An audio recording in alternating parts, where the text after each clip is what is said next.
Hey everybody! Thank you so much, Miss Broyles. Thank you for having me. I'm super excited and super pumped to be your mystery reader this week. Now I heard that there was 4 clues that they were given, and I wonder if you guys got them, if you might even know who I am, right? First clue was that I have a special haircut. It's short in the front and long in the back. Well, I'm wearing a hat right now, let me see. Short in the front and it's long in the, okay, that's clue number 1. Clue number 2 was I have a YouTube channel with over 2,000 subscribers, and it's here. This is the logo. This is why I wear this all the time, because that's what I'm doing. That's what I'm gonna do for the rest of my life. I help people learn things. I help them learn about math, help them learn about the Bible, help them learn about amazing, easy, foundational life skills that you'll need going forward. So we got over 2,000 subscribers and it's so good. All right, the third clue was I have a daughter in this class. I wonder if you know who it is. She's probably smiling really big right now, like, oh my gosh. All right, and the final clue was some days I take her to the playground. All right, I've probably seen some of you guys out there in the playground.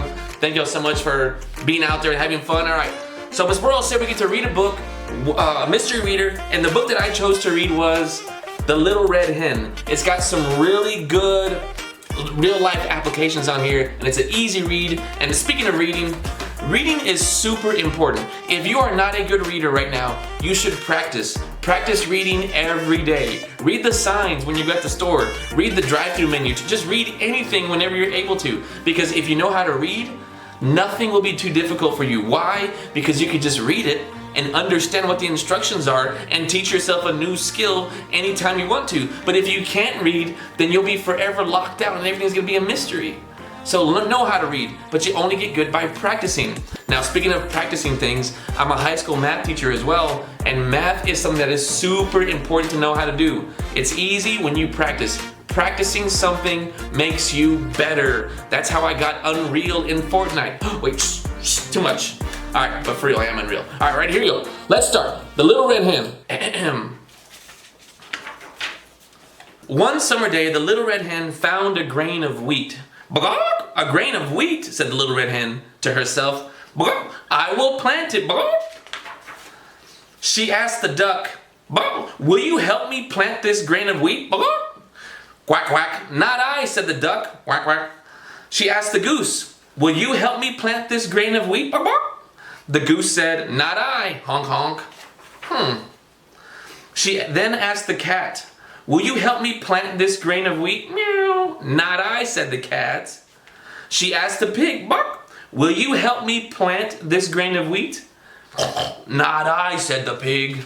Man, why is nobody helping the red hen? Then I will plant it myself, said the Little Red Hen. And she did.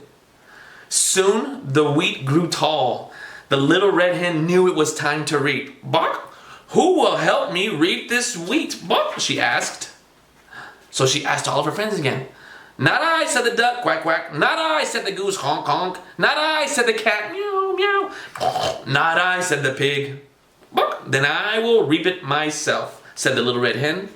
And she did. She reaped the wheat, and it was ready to be taken to the mill and made into flour. Who will help me carry the wheat to the mill? She asked. Not I, said the duck, quack, quack. Not I, said the goose, honk, honk. Not I, said the cat, meow, meow. Not I, said the pig. Then I will carry it myself, said the Little Red Hen, and she did. She carried the wheat to the mill, and the miller made it into flour. When she got home, she asked, who will help me make the flour into dough? Not I, said the duck, quack, quack. Not I, said the goose, honk, honk. Not I, said the cat, meow, meow. Not I, said the pig. Then I will make the dough myself, she said. And she did. Soon the bread was ready to go into the oven. Who will help me bake the bread? Said the Little Red Hen. Not I, said the duck, quack, quack. Not I, said the goose, honk, honk. Not I, said the cat, meow, meow. Not I, said the pig. Then I will bake it myself, said the Little Red Hen. And she did.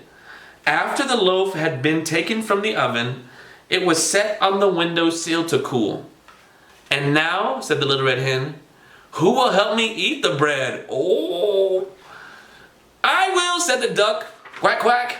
I will, said the goose, honk, honk. I will, said the cat, meow, meow. I will, said the pig, oink, oink. No, I will eat it myself, said the Little Red Hen. And she did. And then it has her sleeping in the bed peacefully that night. This story is super good. It has a very important lesson in there. I'm interested to hear what kind of things you might pull out from the story, but I'm not in there to find those answers. Maybe Miss Broyles can tell me later. But something that I learned from this story is the red hen found something on the ground. She said, hey, this thing can turn into something delicious. She knew I can turn this sweet into bread at the very end, then I can have this amazing snack. She went and asked all of her friends, hey, who wants to help me with this? Who wants to help me get this project done? Who wants to help me with this work that I'm about to do? And what did all of her friends say? Not I, not I, not I. It's like when you guys are at recess. All right, we're about to play it. Who's it? Not it, not it, not it. That's what they were doing to the red hen. Who wants to help me? Who wants to help me plant it? Nobody. Who wants to help me reap it? Nobody. Who wants to help me carry it? Nobody.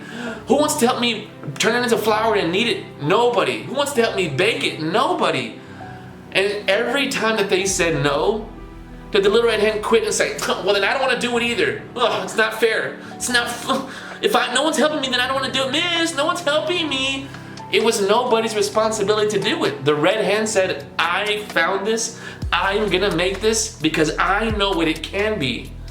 So then the last step, when that bread was all delicious and it was cooling off on the windowsill, whoo, everybody smelled it and red hen said, hey, who wants to help me eat this bread? Everybody said, I will, I want to, yes, I want to help, And the red hen said, sure, you guys, I'll share with everybody. Did she say that? No. What did she say? She says, no, I'm gonna eat it myself. By myself. That's not fair. She's not sharing with her friends. Sharing is caring.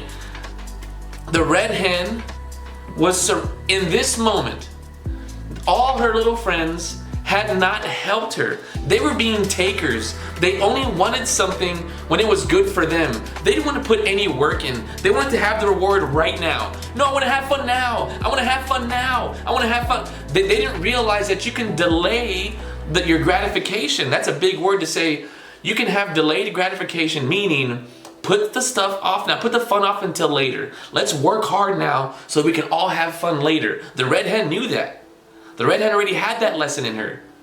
So when all of her friends were saying, no, I don't want to do it, she says, I'll do it. I'm going to do this work because I know that if I work hard, something good is going to come out of this. So when you guys are in class, when you're trying to read these words, hey, who wants to help me with my homework? Not I. I'm going to go run and play feast tag. Who wants to help me learn this math real quick because I'm stuck and there's a test. This spelling words that we have a test every Friday in Miss Broyles' class. What do I do? Can someone help? Who wants to study with? Not I, not I, not I.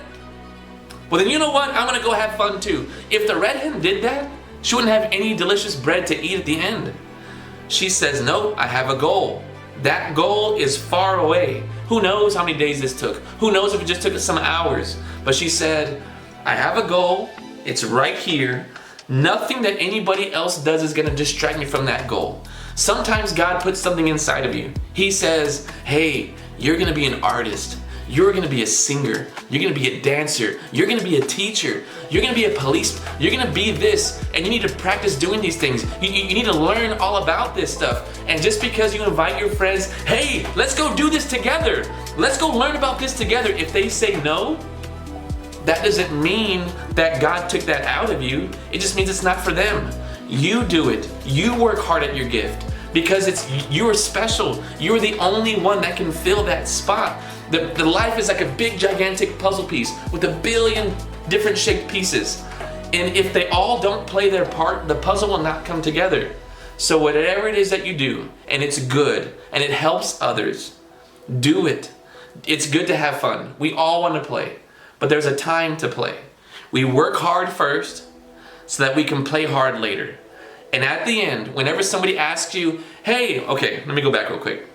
The people that are asking you, why are you doing this? Why are you always reading? Why do you get good grades? It's not cool to get good grades. The people that are making fun of you, the people that are asking why are you doing this, at the very end when you're winning and you become the best at whatever it is that you're trying to be, or you're good at everything, they're gonna ask you, hey, how did you do that? And that's when you can say, I practice all the time. When all of my friends did these other things they were playing, hey, I gotta read first. I gotta do my homework first, and then I can play. There's gonna be your reward for all of your hard work. So keep working, and thank you guys so much for having me in your classroom, Miss Broyles. Thank you so much. Everybody work hard so you can get smart, right? You work hard, you get smart. Y'all have a great day. I hope to see you guys pretty soon in the future, right? Let's go get them. Yeah. Thank you, Father. It's our honor. All your sons, all your daughters give you praise. Thank you, Father. Thank you, Father. Thank you, Father. Thank you, Father.